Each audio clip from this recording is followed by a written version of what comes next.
जय हिंद मेरे प्यारे साथियों, मैं जीतू कुमार आप लोगों को एकेडमी ऑनलाइन क्लासेज में स्वागत करता हूं। तो दोस्तों हम लोग देखिए 2025 के लिए पढ़ रहे हैं, मैट्रिक एग्जाम बिहार बोर्ड का तैयारी करना है। तो देखिए उसमें हम लोग के बोले थे, आपको इंट्रोडक्शन में बोला गया था कि हम पढ़ाएंगे, अगला दिन से स्टार्ट करेंगे क्या चीज, व्याकरण। तो व्याकरण देखिए, व्याकरण अभी स्टार्ट करते हैं, ठीक ना। और देखिए बुक भी चलेगा, कंपलसरी बुक भी चलते रहेगा, व्याकरण बुक दोनों चलेगा, ठीक ना। तो अभी तो व्याकरण के लिए आए हैं और व्याकरण देखिए, व्याकरण पढ़ना है। व्याकरण में देखिए आपको 16 या 18 चैप्टर ऐसे कुछ करके है, समझे ना। तो आपको सब धीरे धीरे पढ़ाया जाएगा, समझ में आया। देखिए सबसे पहला व्याकरण, तो व्याकरण में देखिए सबसे पहला यहाँ से क्वेश्चन पूछ देगा, कोई ऐसे भी पूछ देता है कि व्याकरण किसे कहते हैं, समझे ना। तो कोई पूछ देगा आपको कि व्याकरण किसे कहते हैं, तो क्या बोलिएगा, क्या बोलिएगा, बोलिए।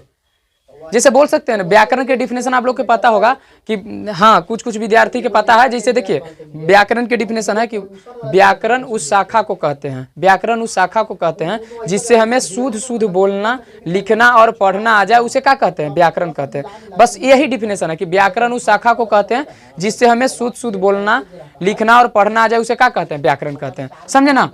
और इसको आप नोट डाउन कर लीजिएगा। हम स्टार्ट करते हैं आपको वर्ण विचार से। देखिए वर्ण मतलब होता है, वर्ण आप जान ही रहे हैं, वर्ण क ख ग घ ये सब वाला। अब विचार मतलब होता है बातचीत करना, समझे ना। और सबसे पहले आपसे यहाँ से क्वेश्चन बनेगा कि वर्ण किसे कहते हैं, वर्ण किसे कहते हैं। तो देखिए आप लोग देखे होंगे कभी ना कभी, आप लोग देखिए, आप लोग सुने होंगे। देखिए जैसे मान के चलिए एक हम लिखते हैं वर्ड राम, राम लिख दिए। तो देखिए राम को लिखिएगा तो र जोड़, इसमें हलंत लगा दीजिएगा। ई क्या होगा, आ जोड़, म जोड़ ई हो गया क्या आपका, राम हो गया, समझे ना। तो देखिए सबसे पहला क्वेश्चन तो ऐसे से बनता है। एक बार पूछा भी है आपको, एक बार पूछा भी है, यहाँ से पूछा था। ऐसे क्वेश्चन देखिए दिले था कि किसी भी वर्ण में हलंत लगा देने पर उसके मान में क्या परिवर्तन होता है। ये क्वेश्चन आपका पूछा है बिहार बोर्ड कि किसी भी वर्ण में हलंत लगा देने पर उसके मान में क्या होता है। तो देखिए वहां पे ऑप्शन था दुगना, दुगना था, तिगुना था, आधा था और था 4 गुना था। अब मान के चलिए ऐसे ही कुछ दे दिया ऑप्शन, तो आप क्या मारिएगा। तो देखिए जब भी ऐसा क्वेश्चन पूछ देवे, देखिए चाहे वर्ण में कह देवे या ध्वनि में। देखिए ध्वनि में भी इस बार पूछ दिया कि ध्वनि में अगर हलंत लगा देंगे तो उसका मान क्या हो जाएगा, उसका मान भी क्या होगा, आधे होगा। जैसे देखिए वर्ण में हलंत लगा दिए ना, तो इसका मान क्या हो गया, इसको पढ़ेंगे रहे, लेकिन ये है लिखल का चीज, आधा र लिखल है, तो आंसर होगा का चीज, आधा। ऑप्शन जहां पे आधा दिखेगा आप टिक कर दीजिएगा, समझ में आया। अब देखिए ये तो राम हो गया। अब देखिए हम समझाना चाह रहे थे वर्ण के बारे में। अब देखिए एक था छोटू क है, अब देखिए क लिख दिए, तो क लिखे तो इसको क्या तोड़िएगा, तो आएगा क जोड़ और इसमें भी क्या हो गया, आधा हलंत लग गया। तो देखिए अब यहाँ पे देखा जाए तो यहाँ पे आप देखिएगा तो इसका अर्थ क्या हुआ कि देखिए क को क्या कर रहे हैं हम लोग, तोड़ नहीं रहे हैं। देखिए ऐसे तोड़, आप कहिएगा कि हम तोड़ रहे हैं, क जोड़ा कर दिए। तो देखिए इसको भी तो हम आधा क बोलेंगे, आधा क बोलेंगे कि नहीं बोलेंगे, बोलेंगे। कहा कि देखिए इसको हमने क, ऐसा ना है कि क नहीं बोल रहे हैं, ये दूसरा चीज ख बन गया, ऐसा थोड़े बात है। इसको भी हमने आधा क कहेंगे, तो ये तोड़ा नहीं जा रहा, ये तो अ उसकी मात्रा में आ रहा है, उच्चारण में। जैसे बोलिएगा आप क, तो क की मात्रा अ आता है, ये हम लोग तोड़ नहीं रहे हैं। तो यहीं से डिफिनेशन निकलता है वर्ण का कि जिसे खंड या टुकड़ा नहीं किया जा सकता उसे क्या कहते हैं, वर्ण कहते हैं। जिसे खंड या टुकड़ा नहीं किया जा सकता उसे क्या कहते हैं, वर्ण कहते हैं। यहीं से डिफिनेशन निकलता है। चाहे बोल देगा, चाहे एक और डिफिनेशन होता है कि वर्ण उस मूल ध्वनि को कहते हैं जिसका खंड या टुकड़ा नहीं किया जा सकता, यही वर्ण है। समझ में आया। तो देखिए वर्ण के लिखते हैं, वर्ण डिफिनेशन आप लिख लीजिए, नोट डाउन करते जाइएगा। अगर आप इस चैनल से नए हैं तो पहले चैनल को क्या करिएगा, सब्सक्राइब करिएगा और देखिए लाइक कीजिएगा और अपने दोस्तों में शेयर कीजिए। देखिए ज़्यादा से ज़्यादा शेयर कीजिएगा। मान के चलिए अब देखिए अपना दोस्त है, अपने दोस्त तक शेयर कीजिएगा, तो कम से कम वो भी जो है पढ़ पाएगा विद्यार्थी, समझे ना। तो ज़्यादा से ज़्यादा इसको शेयर कीजिए। अगर आप इस चैनल पर नया हैं तो इसको एकदम सब्सक्राइब कर लीजिए और लाइक कर दीजिए, समझे ना। अब देखिए लिखते हैं वर्ण। देखिए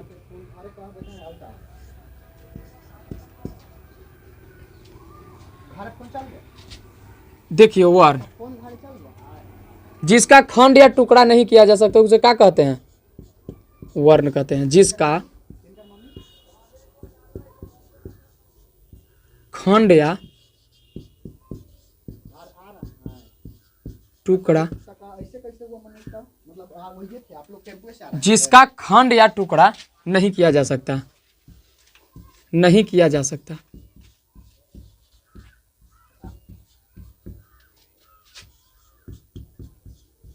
सकता, जिसका खंड या टुकड़ा नहीं किया जा सकता उसे सकता है, उसे वर्ण कहते हैं, वर्ण कहते हैं। यानी देखिए जिसका खंड या टुकड़ा नहीं किया जा सकता उसे क्या कहते हैं, वर्ण कहते हैं। समझ में आ गया। अब देखिए वर्ण, अब वर्ण के आप लोग एग्जाम्पल देखिए, एग्जाम्पल देखिए, सबसे बड़ी बात है ना,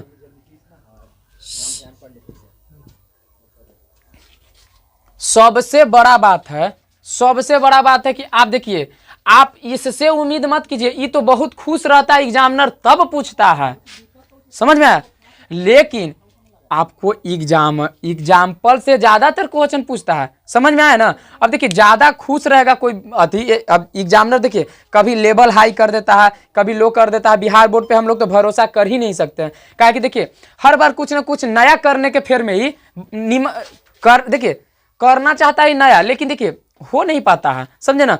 कभी देखिए चेंज मान के चलिए, अगर हाई लेवल करना है तो धीरे धीरे करना चाहिए, नहीं एक बैग कर देगा तो दिक्कत है कि नहीं। अब देखिए विद्यार्थी को जिस तरह से तैयारी करके भेजाया जाता है, अब देखिए अब उस तरह से मान के चलिए 10 साल का इतिहास है तो टीचर भी क्या करता है, उसका इतिहास देख के पढ़ाता है कि इस तरह से क्वेश्चन पूछता है तो लड़ जाएगा ऐसे पढ़ाएंगे तो।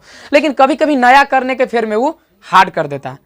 लेकिन देखिए आपको व्याकरण में उम्मीद करना है सबसे ज्यादा एग्जाम्पल से, एग्जाम्पल से पूछेगा ज्यादातर क्वेश्चन। तो देखिए केकरा केकरा हम टुकड़ा नहीं कर सकते, क उठा लीजिए, ख उठा लीजिए, ग उठा लीजिए, आया ई के उठा लीजिए, आप इस सब के टुकड़ा करिएगा नहीं ना, तो ये आपका क्या हो गया, एग्जाम्पल हो गया।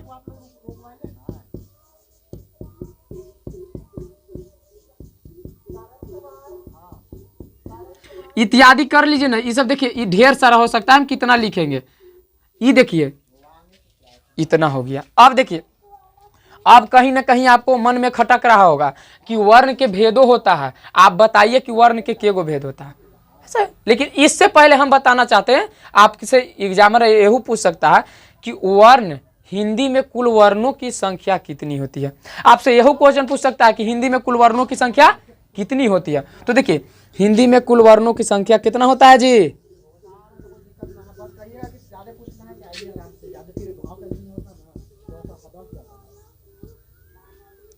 कुल वर्णों की संख्या, हिंदी में कुल वर्णों की संख्या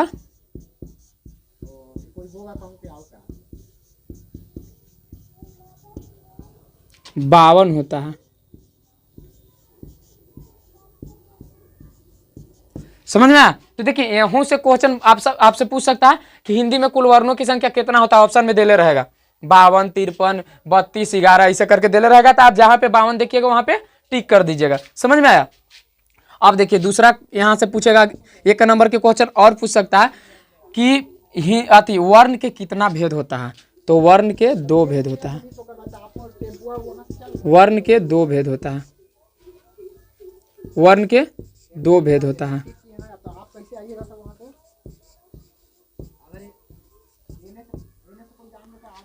वर्ण के 2 भेद होता है। समझ में आया। वर्ण के कितना भेद होता है, 2 भेद। देखिए यहाँ पे लिखते हैं, एक होता है स्वर वर्ण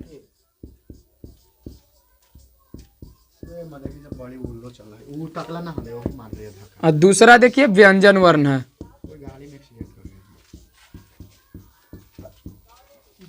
देखिए एक है स्वर वर्ण और एक है व्यंजन वर्ण। अब देखा जाए, इसमें देखा जाए तो देखिए कहीं कहीं देखिए आपको अगर स्वर लिखना है तो स्वर्ण नहीं लिखिएगा, ये गलत हो जाएगा। आप लिखिएगा स्वर, स्वर्ण लिखिएगा, ये आपका गलत हो जाएगा। समझ में आया ना। तो थोड़ा थोड़ा सा हमने कि छोटा सा भी गलती हम लोग को नहीं करना है। समझ में आया ना। हम लोग एकदम अच्छा से पढ़ना है। अब देखिए मान के चलिए, अब देखिए इसके बारे में है। अब स्वर वर्ण व्यंजन वर्ण के बारे में चलते हैं। तो देखिए अब मान के चलिए एक बाप के 2 बेटा रहता है, तो अब देखिए एक बेटा जो रहता है पूरा पढ़ लिख के मान के चलिए ना कि कुछ बन गया, तो उसका समाज में अलग नाम हो जाता है। ऐसा होता है कि नहीं। और देखिए आप देखे होंगे, और एक मान के चलिए जो दूसरा बेटा है उतना अच्छा बेहतर नहीं कर पाता है, गांव समाज में उसका ज्यादातर नाम नहीं है। तो अब देखिए नाम नहीं है तो कोई अगर गांव में किसी का पूछेगा, नाम धरेगा, तो देखिए नाम धरेगा, अभी जाएगा कहीं घूमने गांव में, तो पूछेगा कि अब मतलब आप पूछेगा कोई कि आपका नाम क्या है, तो ये अपना नाम बताएगा, लेकिन कहेगा कि अब एक नामुआ से ही ना पहचान रहा है कि केकरा ही के व्यंजन है, तो उसके पहचानने के लिए ये क्या करेगा ना, कहेगा कि हम स्वर के भाई हैं, स्वर्ण के क्या हैं, भाई है। और जब स्वर्ण के भाई है तो समझ में आ जाए कि वर्ण से है चैप्टर, अच्छा वर्ण के है, यानी कि वर्ण का बेटा है, समझ में आ जाएगा ना। यानी व्यंजन वर्ण है और व्यंजन बोला कहा कि हम स्वर के भाई है। अब तो सब पहचान गया, अब पूरा इसको पहचान गया कि स्वर है। तो देखिए लेकिन देखिए, अब आप लोग ऐसा भी देखे होंगे, अब देखे होंगे कि अब मान के चलिए दो गो भाई रहता है, तो उसमें जानते हैं जब शादी विवाह हो जाता है तो कुछ न कुछ दूरिया आ जाता है, और आता है से जान ही रहे केकरा चलते आता है, आप लोग के तो पता है ये है। अब देखिए अब क्या होगा, अब जैसे कि देखिए अब क्या होगा, अब स्वर है, अब आपस में देखिए दोनों में कुछ न कुछ दूरी बन गया। स्वर कहता है ना कि हमको कोई से मतलब नहीं है, हमको कोई से मतलब नहीं है, लेकिन यही व्यंजन कहता है कि हमारा तो मतलब है, हमारा तो मतलब है। बस दिमाग में यही बात याद रखना है। ये कहता है क्या, मेन पॉइंट यही है बाबू, देखिएगा इसको धरिएगा एकदम अच्छा से, यही मेन पॉइंट आपका है। ये कहेगा क्या कि हमको कोई से मतलब नहीं है, लेकिन व्यंजन बोलेगा कि हमको तो मतलब है। दिमाग में क्या रखना है, ये कहेगा हमको कोई से मतलब नहीं है, ये कहेगा कि हमारा तो मतलब है। इतना समझ में आ गया। डिफिनेशन देखिएगा, डिफिनेशन कहीं दूर से नहीं आता, आपको यहीं से आएगा। आप थोड़ा सा समझ के पढ़िएगा, कोई दिक्कत नहीं होगा। अब देखिए मजेदार की बात क्या है, मजेदार बात यहाँ पे यही है कि स्वर, देखिए स्वर कहता है कि हमको मतलब नहीं है, लेकिन व्यंजन कहता है कि हमको मतलब है। ऐसा होता है, ऐसा होता है, और सही में इसको मतलब तो है ही है। वो आपको डिफिनेशन बनेगा तो पता चल जाएगा, समझ में आया ना। अब देखिए क्या हुआ, अब जैसे ही आया, अब देखिए अब यहाँ पे स्वर की कहानी चलेगा। अब स्वर के आप लोग पूछिएगा कि तो स्वर वर्ण किसे कहते हैं, आप तो कहें कि कहा कि मतलब ना है, वो कहा कि मतलब है, लेकिन आप यहाँ पे जानना चाहिएगा कि आखिर स्वर्ण के डिफिनेशन क्या होता है। तो बस यही है, ये कहता है कि हमको मतलब ना है, ये कहता है कि हमको मतलब है। तो आप कहिएगा कि ऐसे कैसे काम चल जाएगा कि इसको मतलब है, इसको मतलब ना है। तो देखिए आप डिफिनेशन सुने होंगे कहीं ना कहीं कि देखिए जिसका उच्चारण करते समय आप लोग सुने होंगे कि वैसा वर्ण जिसका उच्चारण करते समय किसी अन्य वर्ण की सहायता न ली जाती है, उसे क्या कहते हैं, स्वर वर्ण। तो क्या कहता है कि हमारा कोई से मतलब नहीं है। तो यही बतियाया कि ना कि वैसा वर्ण जिसका उच्चारण करते समय किसी अन्य वर्ण की सहायता न ली जाती, उसे क्या कहते हैं, स्वर वर्ण कहते हैं। और ये क्या कहेगा कि वैसा वर्ण जिसका उच्चारण करते समय केकर स्वर वर्ण की सहायता ली जाती, उसे क्या कहते हैं, व्यंजन वर्ण कहते हैं। डिफिनेशन क्लियर हुआ, डिफिनेशन क्लियर हुआ ना। अब आपको समझ में आ गया होगा कि ना इतना बात जो बोला जा रहा था सही में इस जो डिफिनेशन है उस पर फॉलो करता है, समझ में आया ना। अब देखिए तो स्वर वर्ण के लिखते हैं कि वैसा वर्ण, डिफिनेशन लिखते हैं, वैसा वर्ण जिसका उच्चारण करते समय, देखिए जिसका उच्चारण मतलब देखिए उच्चारण, अब देखिए हम नहीं बोलेंगे, बोलिए तो अ में कोई के साउंड आया तो हम नहीं उच्चारते ना कर रहे हैं, बोलिए ना रहे हैं, अभी तो हम नहीं बोलिए रहे हैं, बोल रहे हैं ना। तो देखिए वही बोल रहे हैं कि वैसा वर्ण जिसका उच्चारण करते समय, देखिए समझ के पढ़िएगा तो डिफिनेशन आपको ज्यादा याद करे की जरूरत नहीं पड़ेगा, समझे ना। आप लोग के ज्यादा डिफिनेशन याद करे का जरूरत नहीं पड़ेगा, आप थोड़ा सा समझ के पढ़िए। वैसा वर्ण जिसका उच्चारण करते समय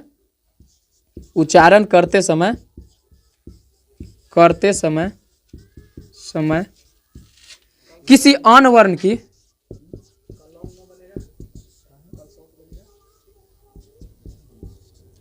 की देखिए वैसा वर्ण जिसका उच्चारण करते समय किसी अन्य वर्ण की सहायता न ली जाती है, किसी अन्य वर्ण की सहायता न ली जाती है, सहायता न ली जाती है, न ली जाती है, उसे क्या कहेंगे, उसे आप बोल दीजिएगा क्या, स्वर वर्ण। यानी वैसा वर्ण जिसका उच्चारण करते समय किसी अन्य वर्ण की सहायता न ली जाती है उसे स्वर वर्ण कहते हैं।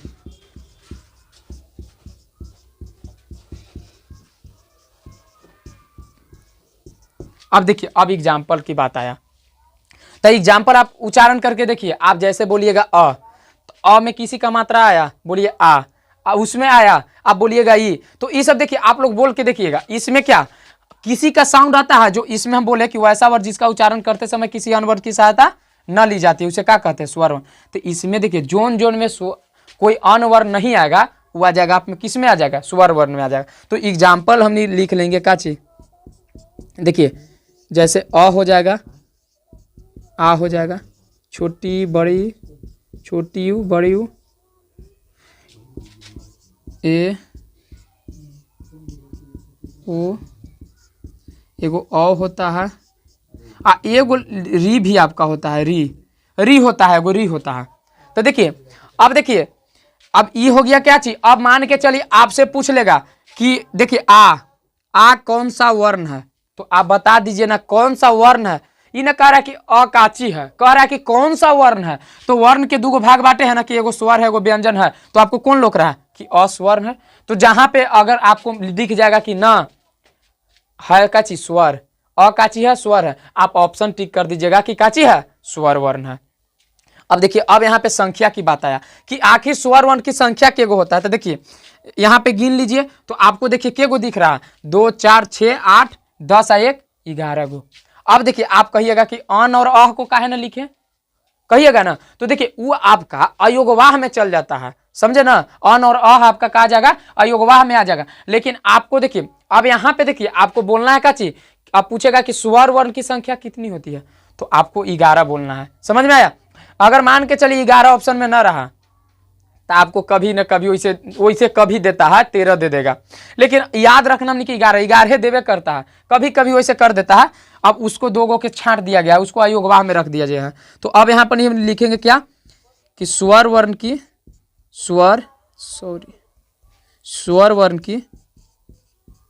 वर्ण की कुल संख्या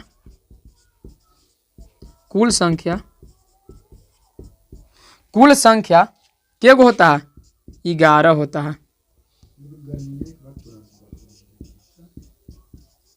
समझ में आ गया। अब देखिए यहां से जितना क्वेश्चन बनेगा आप लोग देख लीजिए। सबसे पहला तो खुश रहेगा तो क्या पूछेगा दम कि जिसका खंड या टुकड़ा न किया जाता है उसे क्या कहते हैं, तो आप मार दीजिएगा वर्ण। दूसरा कि वर्ण के गो भेद होता है, तो 2 गो। हिंदी में कुल वर्णों की संख्या के गो होता है, 52 गो। अब देखिए यहाँ पे जिसका देखिए क्या बोले थे कि ई कहता कि हमको कोई से मतलब न है, ई कहता कि हमको मतलब है, कहता है ना। तो देखिए वैसा वर्ण जिसका उच्चारण करते समय किसी अन्य वर्ण की सहायता न ली जाती उसे क्या कहते हैं, स्वर वर्ण कहते हैं। और जिसका सहायता लेंगे वो क्या हो जाएगा, व्यंजन हो जाएगा। यानी स्वर की सहायता लेंगे तो व्यंजन हो जाएगा। समझ में आ गया ना। और देखिए स्वर वर्ण की कुल संख्या क्या हो जाएगा, 11 हो जाएगा। समझे ना। तो अब इसको आप क्या कर लीजिए, स्क्रीनशॉट ले लीजिए। अब आगे चलते हैं।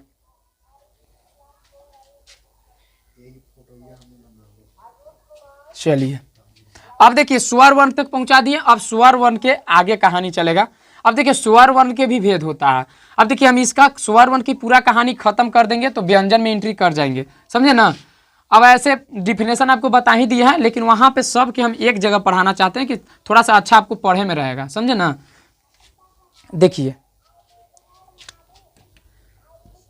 अब देखिए स्वर वर्ण के भी भेद होता है, आप सुने होंगे स्वर वर्ण के भी भेद होता है। तो स्वर वर्ण के क्या भेद होता है बताइए तो आप लोग क्या होता है जी। देखिए स्वर वर्ण के भेद होता है, आप देखिए। हाँ चलिए ठीक है, स्वर वर्ण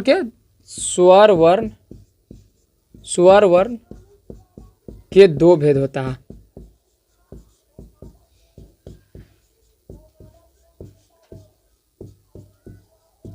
अब देखिए ऐसा ना है यहूं से पूछ सकता है कि स्वर वर्ण के कितने भेद होता है। अब ऑप्शन में आपको देले रहेगा ना, तो आप वैसे मार सकते हैं, समझे ना। 2 गो होगा। अब देखिए 2 गो आखिर होता है कौन कौन, उसके बारे में चलते हैं। एक होता है देखिए मूल स्वर,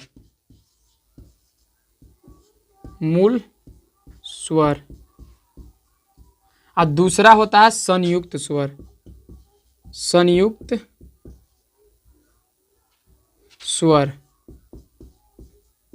अब देखिए मूल स्वर किसे कहते हैं, संयुक्त स्वर किसे कहते हैं। अब यहां पे हम नहीं पहुंचेंगे कि मूल स्वर किसे कहते हैं और संयुक्त स्वर किसे कहते हैं। तो देखिए मूल, एगो कह रहा है मूल, आपको थोड़ा सा दिमाग लगाना चाहिए। एगो कह रहा है मूल, एगो कह रहा है संयुक्त। अच्छा संयुक्त मतलब क्या होता है, छोड़िए ना। संयुक्त मतलब क्या होता है बोलिए उसको। संयुक्त यानी योग इसमें कुछ ना कुछ का है, ऐसा लग रहा होगा। एगो कह रहा है मूल यानी उसका अंश एकदम जो है से वो मूल है, किसी से मिल के नहीं बना है, समझे ना। तो एगो कह रहा है मूल स्वर है, एगो कह रहा है संयुक्त स्वर। तो अब देखिए यहाँ मूल स्वर कौन होगा, संयुक्त स्वर कौन होगा। चलिए आगे चलते हैं। मूल स्वर अब देखिए आपको डिफिनेशन जानना चाहिए कि मूल स्वर किसे कहते हैं। तो देखिए मान के चलिए ना, देखिए अब हम लोग लिखे मतलब अ लिखे, तो देखिए अ को अ के पता करेंगे कि आखिर केकरा से बना है, ऐसा हो सकता है ना। अब देखिए अ हो गया, जैसे मान के चलिए एक हम आपको बता रहे हैं, जैसे देखिए इसका डिफिनेशन होता है ना मूल स्वर के, देखिए मूल स्वर यानी वैसा स्वर जिसकी उत्पत्ति, वहां पे देखिए स्वर वर्ण में क्या कह रहे थे, उच्चारण कह रहे थे, और यहाँ पे क्या कहना हमने कि उत्पत्ति, यानी अभी बन ही रहा है, इतना समझिएगा। यानी वैसा स्वर जिसकी उत्पत्ति किसी किसी बिना किसी अन्य वर्ण के मिलने से होती है, समझिए ना। यानी कि वैसा वर्ण जिसकी उत्पत्ति बिना किसी अन्य वर्ण के मिलने से होती है, उसे क्या कहते हैं, मूल स्वर कहते हैं। और संयुक्त में कहा जाएगा कि वैसा स्वर जिसकी उत्पत्ति दो वर्णों के मिलने से होती है। यानी कि देखिए इसमें क्या होगा, कोई से मिल के न बनेगा। देखिए पहल के बात आ गई है, जैसे स्वर और व्यंजन कैसे कह रहा था कि हमरा कोई से मतलब नहीं है, ये कहता था कि हमको तो मतलब है। उसी तरह से ऐजा पे भी आ गया कि बोलेंगे क्या कि वैसा वर्ण जिसकी उत्पत्ति बिना किसी अन्य वर्णों के मिलने से होती है उसे मूल स्वर कहते हैं, और वैसा वर्ण जिसकी उत्पत्ति किसी अन्य वर्ण के मिलने से होती है उसे संयुक्त स्वर कहते हैं। समझ में आ गया ना। तो लिखेंगे काची मूल स्वर में कि वैसा स्वर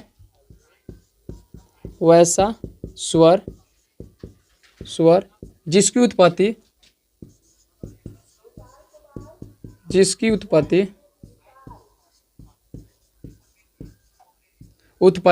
वैसा स्वर जिसकी उत्पत्ति बिना किसी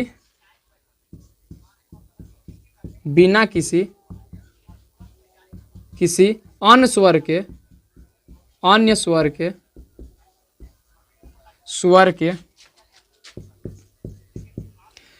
वैसा स्वर जिसकी उत्पत्ति बिना किसी अन्य स्वर के मिलने से होती है।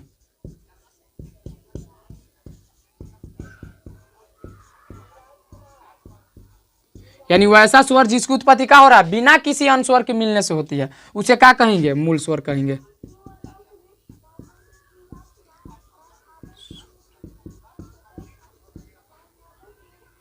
मूल स्वर कहते हैं, मूल स्वर कहते हैं, मूल स्वर कहते हैं। अब देखिए इसमें आखिर एग्जाम्पल भी जानना जरूरी है। अब बोलेगा कि जिसकी उत्पत्ति बिना किसी अन्य स्वर के मिलने से होती है उसे क्या कहते हैं, मूल स्वर कहते हैं। अब इसका एग्जाम्पल देखिए, एग्जाम्पल इसका क्या हो सकता है। तो देखिए एगो ले लीजिए अ, एक ले लीजिए आ, एक ले लीजिए ई,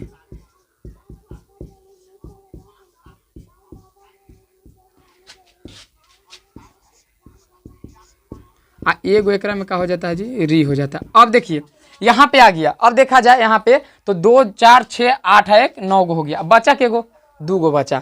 तो अब जो बचा ना सो कहाँ चल जाएगा, संयुक्त स्वर में चल जाएगा। समझ में आ गया ना। यानी जो बचा वो कहाँ चल जाएगा, संयुक्त स्वर में चल जाएगा। आज जे यहाँ पे लिखा गया क्या हो गया। अब देखिए यहाँ से ऑप्शन से उठा के देगा, एग्जाम्पल से। अब मान के चलिए ओ उठा लिया, कहा कि ओ कौन सा स्वर है। अब ऑप्शन में जहाँ पे मूल दिखेगा मार देंगे ना। अब देखिए ईश्वरे है, एहू में जानते हैं स्वरे वर्ण है, और स्वर वर्ण में काची कौन वर्ण है, मूल स्वर है। समझ में आ गया ना कि ई क्या हो गया, मूल स्वर हो गया। अब देखिए अब इसमें आगे चलते हैं, मूल स्वर के बाद संयुक्त स्वर।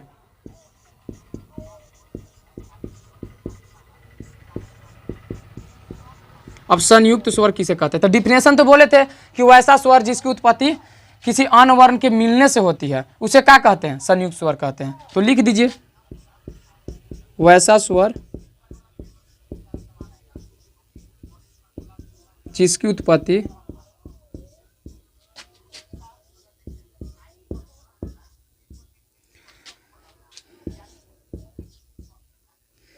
वैसा स्वर जिसकी उत्पत्ति किसी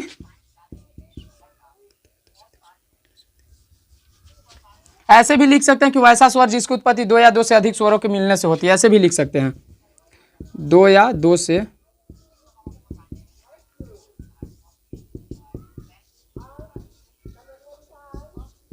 अधिक, यानी कि वैसा स्वर जिसकी उत्पत्ति 2 या 2 से अधिक स्वरों के मिलने से होती है,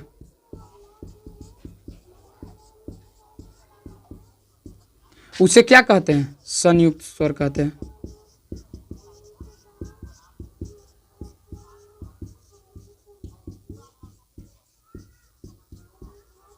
यानी देखिए वैसा स्वर जिसकी उत्पत्ति दो या दो से अधिक स्वरों के मिलने से होते हैं उसे क्या कहते हैं? संयुक्त स्वर कहते हैं। अब देखिए इसमें स्वर में 11 गो है, ये था 9 गो यहीं आ गया, तो यहाँ पे क्या बचेगा? 2 गो बचेगा। अब देखिए 2 गो बचेगा तो एगो बचेगा का चीज आपका बच जाएगा ए, आ एगो का था औ था। अब देखिए ये जुड़ के बना है। अब देखिए इसको है जो ना अ जोड़ ए, और ई बना है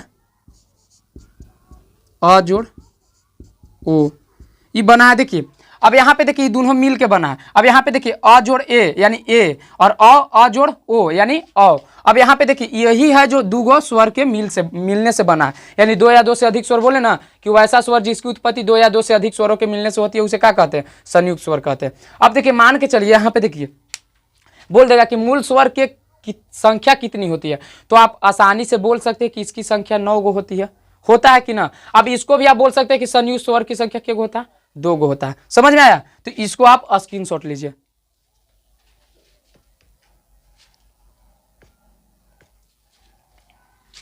चलिए अब देखिए आगे चलते हैं।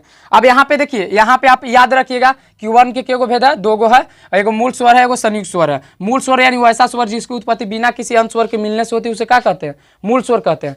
और जे मिल के बनेगा संयुक्त है, जे न मिल के बनेगा वो काची है? मूल है। समझ में आ गया? अब देखिए मूल स्वर के भी यहाँ पे भेद होता है। अब मूल स्वर के भेद चलते हैं।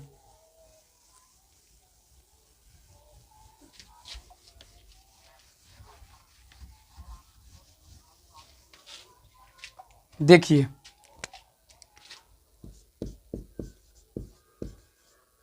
मूल स्वर के 3 भेद होता है।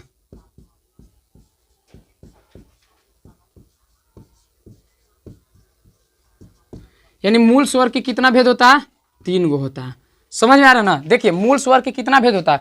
3 भेद होता है। अब देखिए पहला होता है एक ह्रस्व स्वर, ह्रस्व स्वर आप जानते होंगे, पहले से भी जानते होंगे। दूसरा देखिए, दूसरा क्या होता है? तो दीर्घ स्वर होता है, दीर्घ स्वर,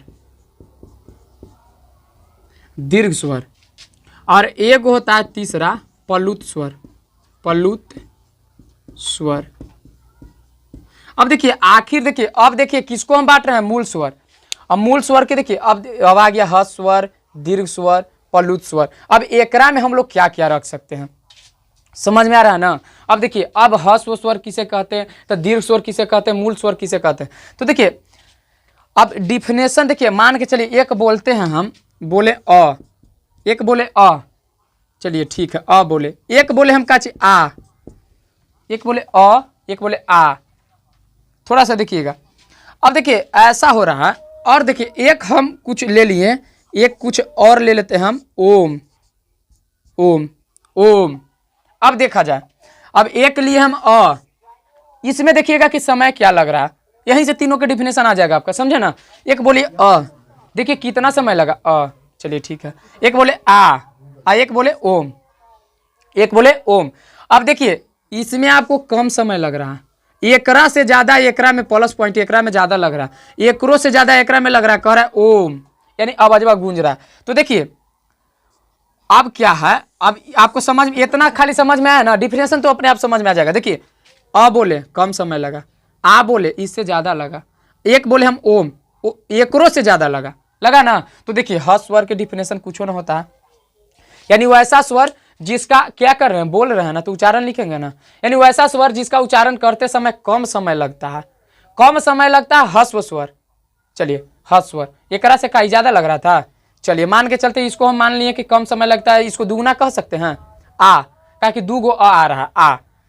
तो देखिए वैसा स्वर जिसका उच्चारण करने में कम समय लगता है, जिसका उच्चारण करने में कम समय लगता है उसे ह्रस्व स्वर कहते हैं, जिसका उच्चारण करने में दुगुना समय लगता है उसे दीर्घ स्वर कहते हैं, और वैसा स्वर जिसका उच्चारण करने में 3 गुना समय लगता है उसे क्या कहते हैं? प्लुत स्वर कहते हैं। समझ में आ गया? यानी देखिए यहाँ पे कम समय लगेगा, यहाँ पे दुगुना लगेगा, यहाँ पे तिगुना लगेगा। समझ में आ गया ना? चलिए अब इसका डिफिनेशन लिखते हैं।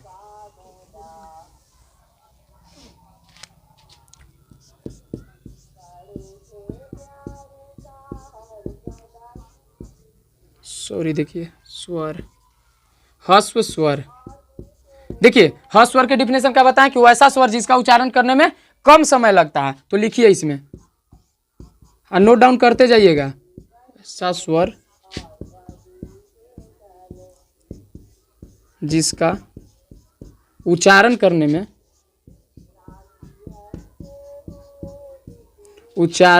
में कम समय लगता है।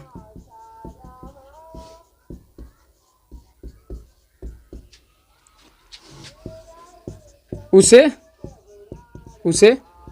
ह्रस्व स्वर कहते हैं।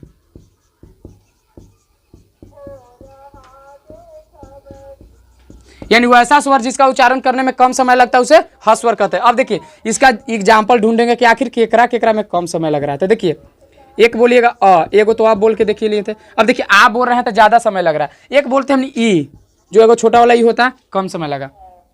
देखिए याद रखिएगा इसको छोटकी बड़की करके, कहा कि ह्रस्व मतलब ह्रस्व में आ जाएगा तो छोटकी आ जाएगा, दीर्घ में आ जाएगा तो बड़का आ जाएगा। समझ में आया ना। तो देखिए एगो अ लिखे, एगो लिखेंगे हाथी बड़का ई, तो उला में थोड़ा सा ज्यादा समय लगेगा। अब देखिए एगो लिखिएगा ऊ, एहू में कम समय लगता है। आ एगो क्या हो जाता है री। अब देखिए अ छोटी ई और एगो क्या हो गया ऊ, एगो री। अब आपसे पूछेगा कि ह्रस्व स्वर की संख्या कितनी होती है, आपसे पूछ सकता है। चाहे पूछ देगा कि अ कौन सा स्वर है, आया आपको वहां पे ऑप्शन में दे ले रहेगा ह्रस्व दीर्घ प्लुत, इनमें से कोई नहीं, तो क्या मारिएगा ह्रस्व स्वर। समझे ना। तो अब इसका संख्या पूछ देगा कि ह्रस्व स्वर की संख्या के गो होता है, तो आप बोलिएगा क्या, के गो बोलिएगा, 4 गो होता है। 4 गो होता है ना, यानी ह्रस्व स्वर की के गो संख्या होता है, 4 गो होता है। एग्जाम्पल ज्यादातर याद रखिएगा, ठीक ना। और देखिए अगला लिखते हैं दीर्घ स्वर।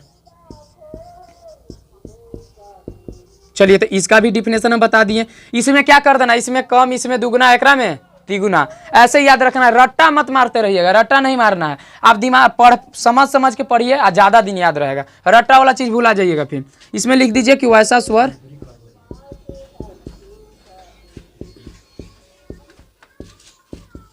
वैसा स्वर जिसका उच्चारण करने में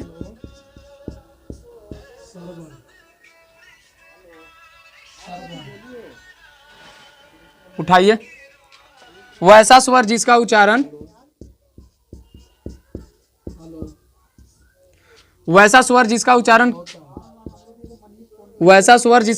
करते समय दुगना समय लगता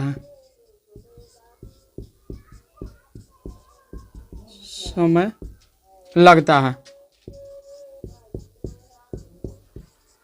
उसे दीर्घ स्वर कहते हैं। देखिए यहां से क्वेश्चन आपको पूछल है, दीर्घ स्वर कहते हैं।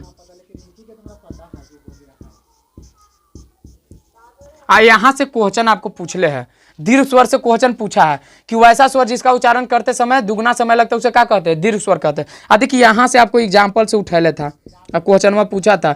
एगो था अ, एगो था बड़ा आ, एगो बड़ी ई, एगो बड़ी ऊ था। समझे ना, ई हो गया। और देखिए और इसमें आ जाता है ए, एगो आ जाता है बड़ा ए, एगो आ जाता है ओ, एगो और आ जाता है बड़ी ओ। अब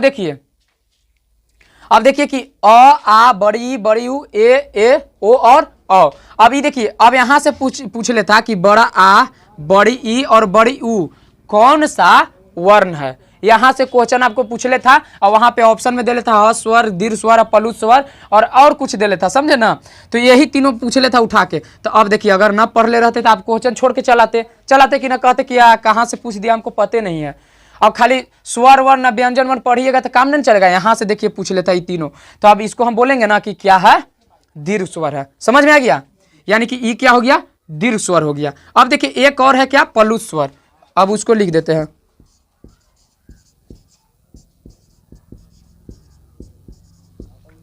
तो देखिए इसमें कहा कि कम समय लगता है, इसमें दुगना लगता है, अबरी में क्या लगेगा जी, तिगना लगेगा। अबरी में तिगुना लगेगा ना। और देखिए थोड़ा सा एकदम नोट डाउन करते जाइएगा, समझ के पढ़ते जाइएगा। देखिए आज का होमवर्क आज ही पूरा कीजिए, कल पे मत टालिए। ये कमी आप में है, कल पे टालिएगा तो आप में विद्यार्थी में कमी है। ये सब लक्षण आप में नहीं आना चाहिए। समझे ना। आप रोज याद करते जाइए। समझे ना। देखिए लिखिए इसमें, वैसा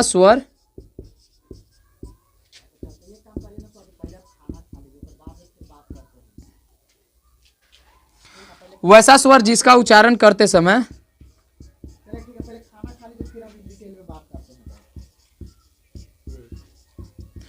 उच्चारण करते समय, वैसा स्वर जिसका उच्चारण करते समय तिगुना समय लगता है। तिगुना इसको बोल सकते हैं, तिगुना बोल सकते हैं, तिगुना समय लगता है, तिगुना समय लगता है। वैसा स्वर जिसका उच्चारण करते समय तिगुना समय लगता है उसे पल्लुत स्वर कहते हैं।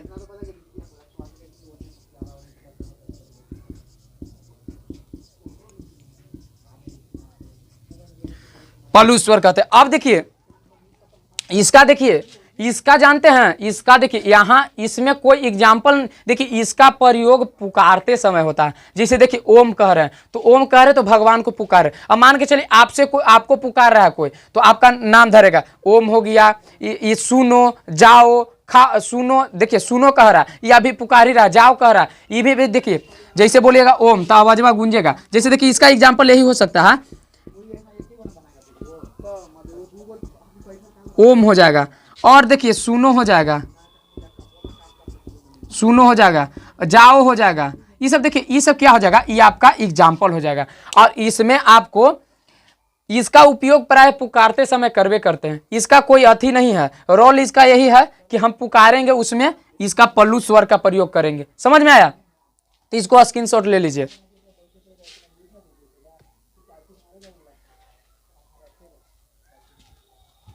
चलिए देखिए अगर आप लोग नए हैं इस चैनल से तो थोड़ा देखिए इसको सब्सक्राइब कर लीजिए, लाइक कीजिए और वीडियो को शेयर कीजिए। देखिए ज़्यादा से ज़्यादा वीडियो को शेयर कीजिएगा तो आपका दोस्त जो साथी है वो भी पढ़ पाएंगे और इसका फायदा उठा पाएंगे, समझे ना। और आज के लिए देखिए, और कल ही क्लास में पूरा एकदम याद करके आइएगा तो आगे पढ़ने में आपको मजा आएगा, समझे ना। आप जब तक देखिए हम पढ़ा दिए आप नहीं पढ़िएगा तो आपको क्लास में उतना समझ में नहीं आएगा। अगर मान के चलिए आज पढ़ा दिया गया, इतना तक आप क्लियर करके आइएगा, कल के क्लास एकदम मजेदार तरीका से पढ़ेंगे, समझे ना। जब इतना याद रहेगा तो समझे, तो इतना याद कर लीजिएगा। आज के लिए बस इतना ही। जय हिंद, फिर मिलते हैं अगले वीडियो में।